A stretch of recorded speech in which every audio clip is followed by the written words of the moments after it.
Hello, this is Jon Fugler. Before we get into this episode, I want to invite you to my Recruiting Masterclass, 5 Steps to Your Athletic Scholarship Dream. It's a free video, and it's available on my resources page at recruitme.com. That's recruit-me.com. Also include a show notes link, and you can find it there. Or if you just want to search me on YouTube, you can get it there as well.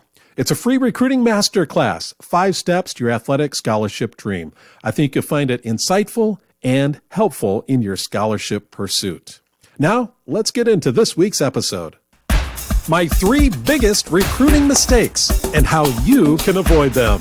This is the Athletic Scholarship Podcast, episode number 136. Oh, I'm going to have fun with this episode. I'm Jon Fugler, your athletic scholarship coach, and yeah, I'm going to pull back the curtain a little bit, and we're going to have a good time, and I'm going to be really honest with you. So glad to have you along to the Athletic Scholarship Podcast. I'm a podcaster, author, and speaker. In fact, the sponsor of the show is the Athletic Scholarship Playbook. It's a book I wrote, which is a complete college recruiting roadmap for high school athletes and parents. It's available on Amazon. I'm going to ask you for a favor in just a minute here. This podcast is 15 minutes that will change your scholarship future.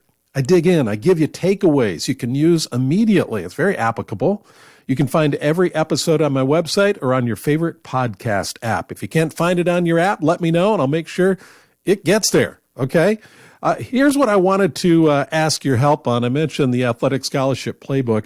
If you've read that, will you do me a favor? Would you leave a review on Amazon for me?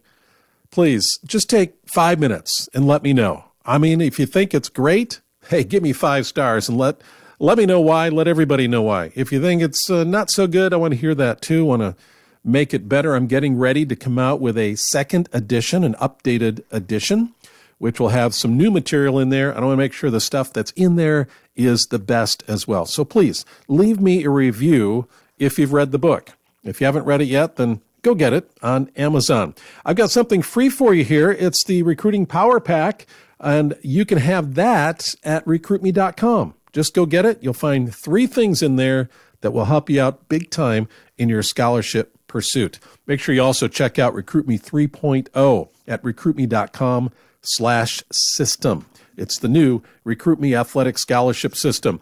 I start every show with a tip of the week, a playbook tip of the week from the Athletic Scholarship Playbook. Take a glimpse in here. So this one ties into what we talked about last time, your introductory email or letter. And some of the elements that you need. Last time we talked about telling the truth. This time, really key, really important. Parents, this might be for you more than your son or daughter, but this is really for them. I'm speaking to the athlete, and this tip is make it your email. This email or letter must come from the athlete because that's who the coaches will want to build a relationship with. I encourage parents to help craft the letter, but make sure it's from the athlete. That's your Athletic Scholarship Playbook tip of the week from page 42. Okay, pulling back the curtain a little bit. Just want you to know I didn't do this perfectly. I have a long history of pursuing athletic scholarships. It started with myself many years ago when it wasn't as sophisticated as this. But the principles, I got to tell you, are still the same. I didn't do it right back then. I made a lot of mistakes. I'm going to share 3 of them. And I think you might be able to relate to them. I want to keep you from making those mistakes, how you can avoid them and and learn from them.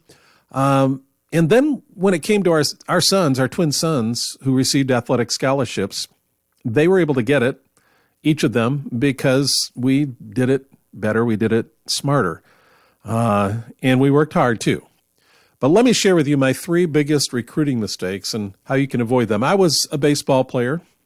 Growing up, I loved baseball, left-handed pitcher, didn't realize how important that was. I knew lefty was good, but man, a lefty, you got a lot of things going in your favor if you're a left-handed pitcher. So my best pitch was my fastball, and I did really well in high school, extremely well. And I thought I'm going to college and I'm going to play at a Division I school, and that's just it. I mean, that's what's going to happen. I just knew it was going to happen. I loved baseball so much. I wanted to pursue as far as I could. And of course, I thought I was also going to play pro ball, which I didn't. So here are three things that mistakes I made as I went about this. The first one is I was too narrow. I was too narrow. Not too thin, just too narrow in my approach. And this involved a couple of things. One, I didn't pursue enough schools. To tell you the truth, I made contact with 3 schools, and here's what it amounted to. One school, it was Ithaca College. I was from upstate New York. Went down there on a cold winter day with my high school baseball coach. He brought me down there, and I had a chance to throw in the gym for the head coach there. At the time, Ithaca was a great baseball program. I haven't followed them much these days. But they were a great baseball program. And I went down there and threw for a few minutes.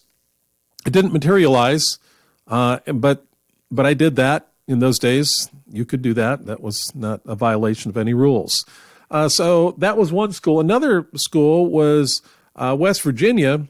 Coach somehow found out about me, wrote to me, and I wrote back to the coach. And the conversation never went any further than that. My dad didn't want me to go there. It was a long way from home. And he thought that I could probably do better. I didn't go there, and that was number 2. My third effort was the University of Minnesota. Now, that's a lot further away and a much tougher program. I went, I visited, met with the assistant coach there, flew from Rochester to Minneapolis, spent 2 or 3 days there, met with the coach. And what I did was I brought my newspaper articles and I gave them to him. And I'm still mad at him for not giving them back to me. I never got them back. That was how I did it, though. It's like, okay, here I am. Here's some newspaper articles. Gave my whole collection. And they were gone.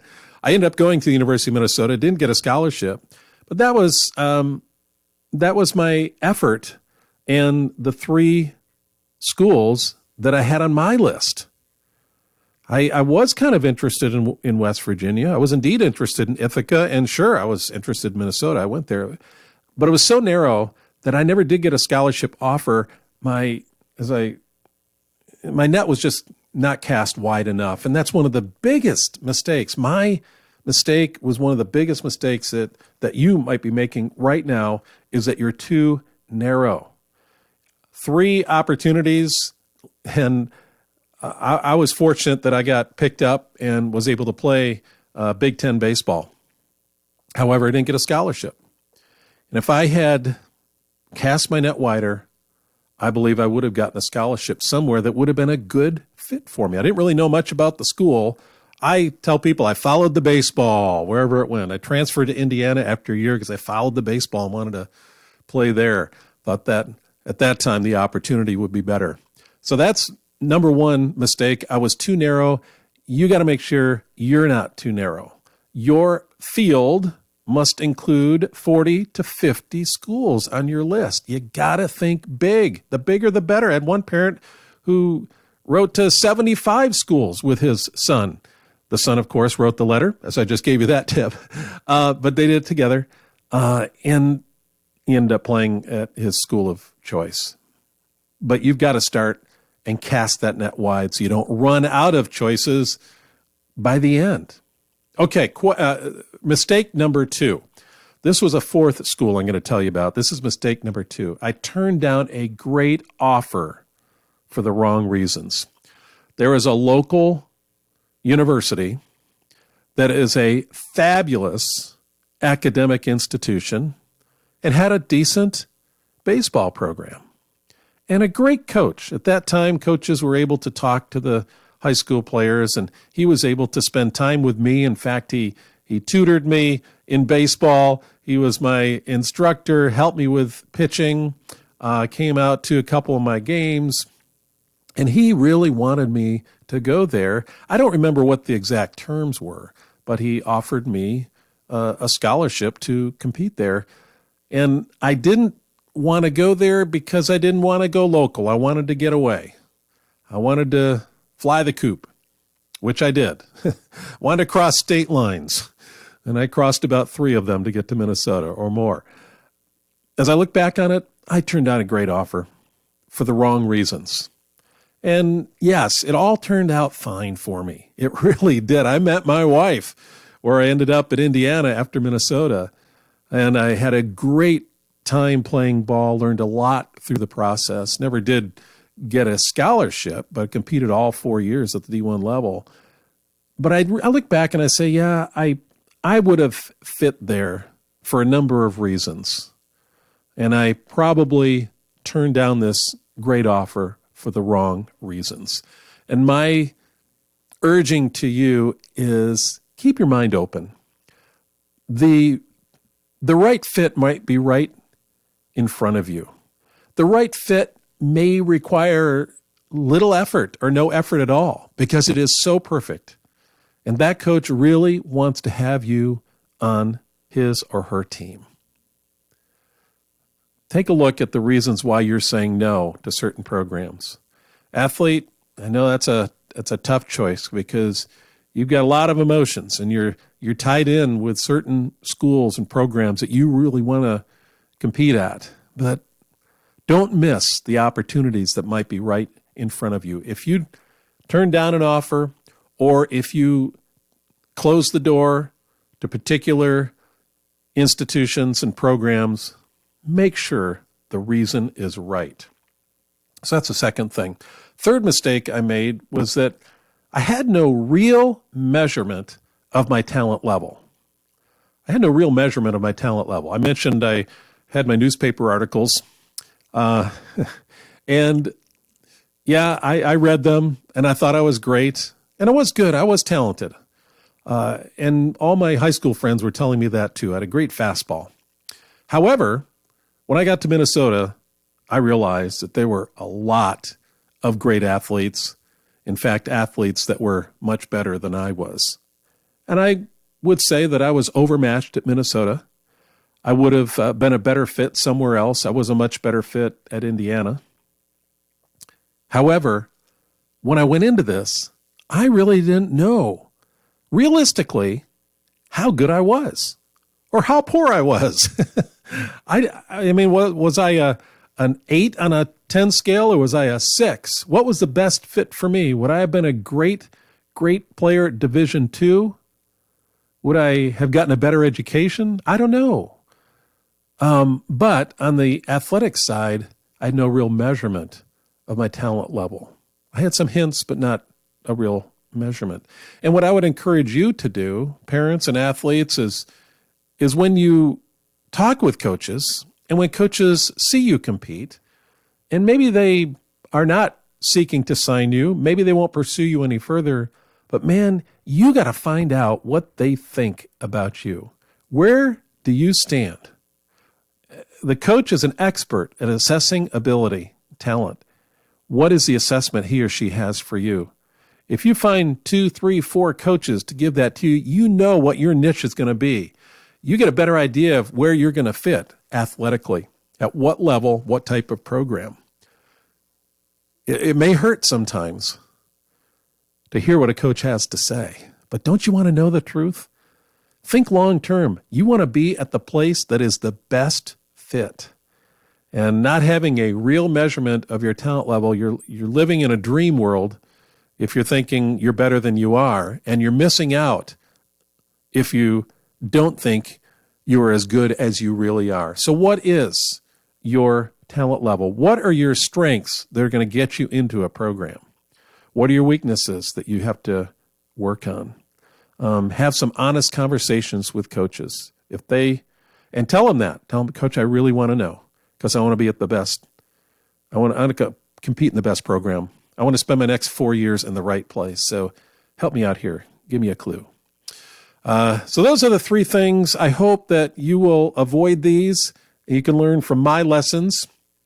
I was too narrow. I turned down a great offer for the wrong reasons, and I had no real measurement of my talent level. I'm looking forward in a couple weeks, I believe, to talking with a dad who has two sons. One is competing at the D1 level right now. His second son is in high school, and he's in the recruiting process with him, the scholarship search. He learned a lot from his first son's experience, and now he's a veteran going after this the second time. But we're going to learn from another parent. I hope you like that. I'm going to ask them some good questions, and we're going to hear their story as a family. Well, that's it for this week. Look forward to talking to you next week. Until then, God bless you. Have a great week ahead.